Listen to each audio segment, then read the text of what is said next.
안녕하십니까. 밑바른 소리의 백미란 아나운서입니다.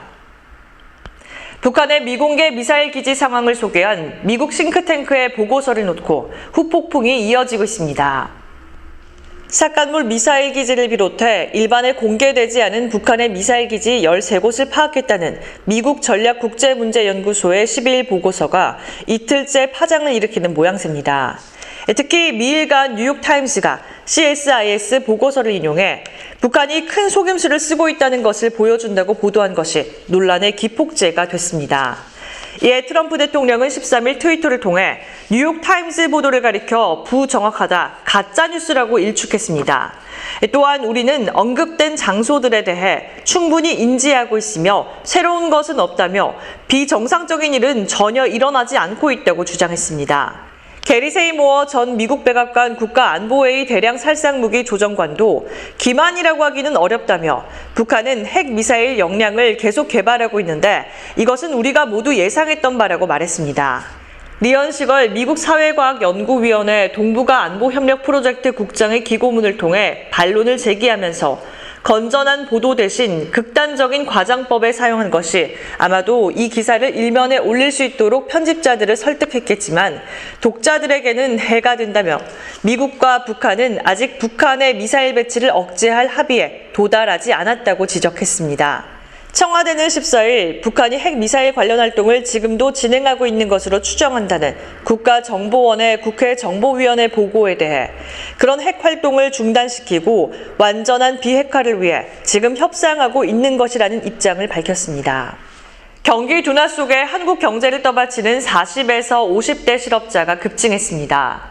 10월 기준 전체 실업자 규모가 외환위기 여파가 한창이던 1999년 이후 최대를 기록하면서 30에서 40대 취업자는 감소세를 이어가고 50대도 증가폭이 줄면서 고용 상황은 계속 나빠지는 모습입니다. 14일 통계청이 발표한 10월 고용 동향에 따르면 10월 실업자는 지난해 같은 달보다 8.9% 증가한 97만 3천 명으로 10월 기준으로 1999년 이후 최대를 기록했습니다.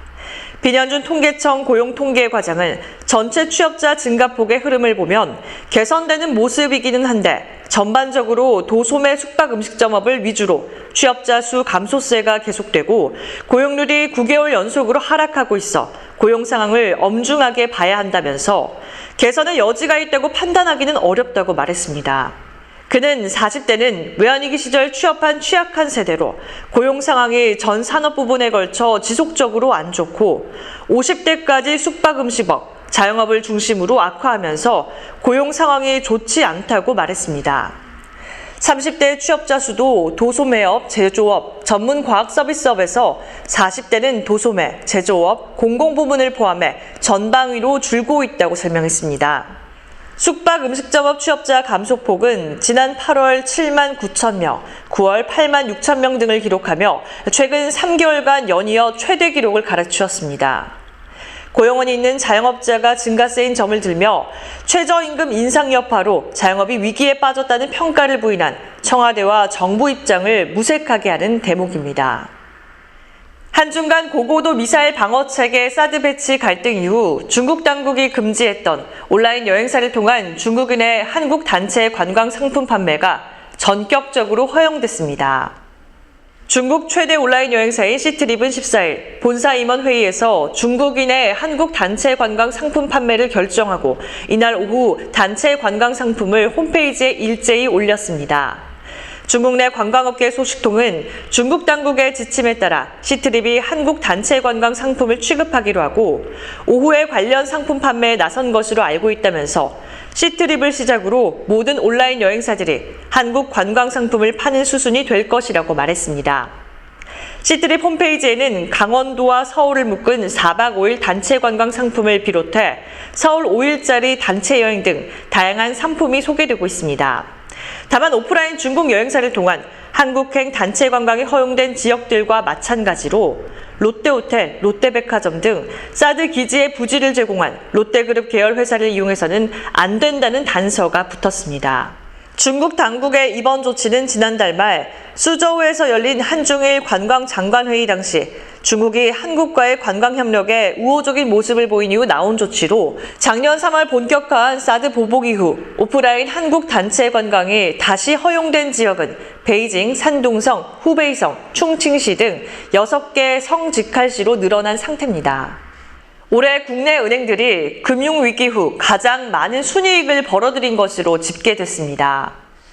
국내 기업들의 실적이 급강하는 가운데 대표적인 내수기업인 은행들이 큰 돈을 벌어들이는 데 대한 시선이 곱지만은 않습니다. 14일 금융감독원이 공개한 국내 은행의 잠정 영업 실적을 보면 3분기 누적 순이익이 12조 4천억 원을 기록하였는데 이는 3분기 누적 기준으로 2007년 13조 1천억 원 이후 최고치입니다. 은행들의 분기 순이익은 통상 1분기에 최고치를 기록한 이후 연말로 가면서 서서히 줄어드는 모양새지만 올해 3분기 순이익이 2분기보다 늘었습니다. 은행들의 실적이 이처럼 개선된 것은 이자이익은 증가하는 반면 대손 비용은 줄고 있기 때문인데 3분기 국내 은행의 이자이익은 10조 2천억 원으로 사상 최대 규모를 기록했습니다. 3분기 중 국내 은행의 비이자 이익은 1조 6천억 원으로 작년 동기와 같은 수준이었는데 대손 비용은 8천억 원으로 작년 같은 기간보다 7천억 원 감소했기 때문입니다. 신규 부실이 감소한 데다 금호타이어 매각과 조선업 업황 회복 등에 따른 대손 충당금 환입 효과가 나타난 덕분으로 알려졌습니다.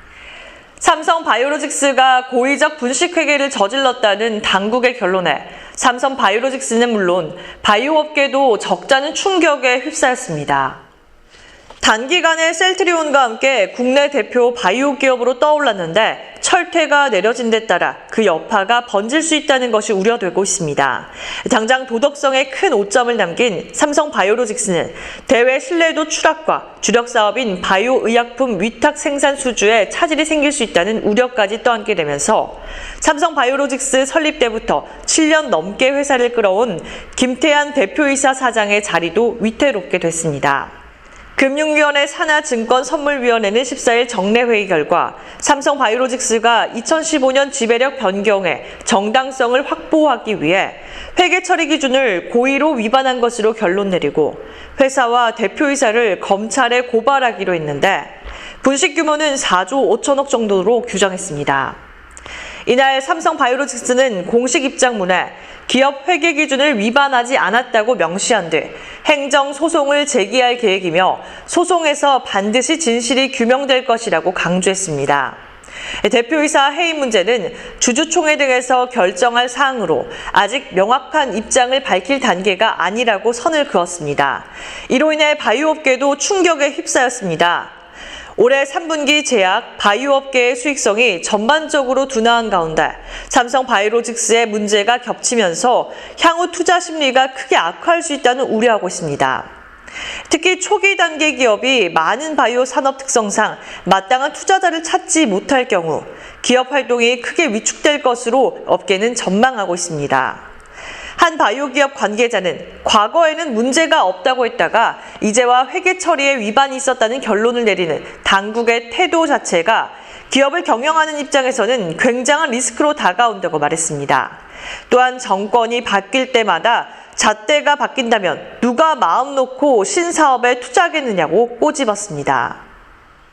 날씨입니다. 드디어 수능일입니다. 다행히 수능 한파는 없습니다. 하지만 아침 안개와 일교차에 대한 대비가 필요합니다. 조금 더 시간적인 여유를 갖고 시험장으로 향하시는 편이 좋겠습니다. 특히 서부 경남 쪽으로 안개가 더 짙게 끼어 있습니다. 가시거리가 진주 100m, 산청은 70m로 시야가 답답합니다. 오늘 너무 두꺼운 옷보다는 얇은 옷을 여러 겹 껴입어서 체온 조절을 하시는 편이 좋습니다. 아침에는 쌀쌀합니다. 진주 2도, 창원은 7도에서 출발했습니다. 낮 최고 기온은 진주 17도, 창원은 16도로 평년과 비슷하거나 조금 높겠습니다. 오늘 대체로 맑다가 오후부터는 구름의 양이 많아지겠습니다. 다행히 경남의 미세먼지 농도는 보통 수준을 보입니다. 내일 경남 남해안에 낮 한때 비가 조금 내리겠습니다. 이제 주말이 지나면 본격적인 추위가 시작될 것으로 보입니다. 지금까지 립바른 소리였습니다. 시청해주신 여러분 고맙습니다.